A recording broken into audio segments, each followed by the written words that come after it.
Hello and welcome to this week's TSN Coaches Show. I'm Bart Harvey alongside head football coach Jeff Devaney, and we're going to recap the Bantam 34-27 victory over Tufts College. Coach, first of all, how important was this win, and what does it say about your team that you were able to come out with a victory despite 5 turnovers? Well, in our season, when you just play the NESCAC schedule, every win you got to win them all if you want to win the thing. So every win is very important, and I think I came away from that game saying that our kids have a lot of guts, and there were a lot of clutch performances there in the last couple minutes of the game from 7-8 different players. So I think that actually gives our players a lot of confidence to know that their teammates are going to rise to the occasion. Talking about clutch, your kicker Eric went down on an extra point, and Kyle Pulick, the senior punter, came up big to actually hit the game-tying field goal and send it to overtime. Just kind of talk about how huge that was for your team. Yeah, it's hard to say enough about Kyle Pulick. I mean, to be a kicker and get voted captain, that kind of tells you what the players think about him.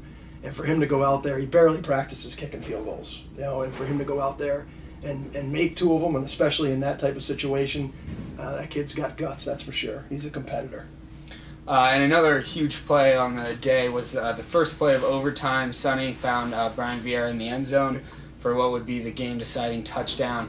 Kind of talk about the decision that led to that play call. Well, I thought it was a great call by our offense coordinator, Mark Melnitsky. We hadn't lined up an empty once during the game. It actually wasn't something that we had even practiced going into this week.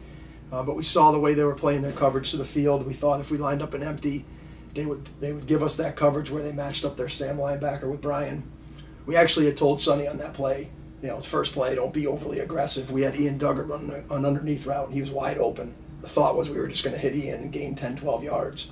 But Sonny saw that matchup, and he fired a strike to Brian's back shoulder. It was a big play. Sure worked out well. Freshman Max Shapiris in the backfield has really kind of come alive these last couple weeks, but has had some trouble holding on to the football. Has that become more of a concern, or do you just kind of chalk it up to growing pains as a freshman? No, it's a huge concern. The turnovers that we've had, the interceptions haven't bothered me as much.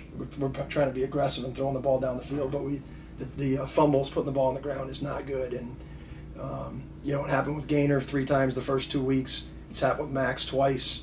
One of the ones yesterday was a quarterback exchange with him. It was not necessarily his fault so much. The other one, I got to give the defensive player some credit because he got hit pretty good on that one play.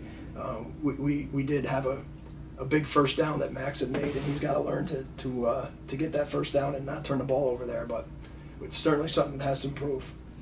And on the other side of the ball, the defense really faced its first real test against a strong Tufts offense, but they came up in some big spots on Saturday. Can you just talk about how resilient they were in order to keep you in the game? Yeah, the defense was put in some tough situations because when you come away from the game, you're like, oh man, it felt like Tufts was really moving the ball on us. But when you watch the film, we had a lot of 3 and outs, especially early on.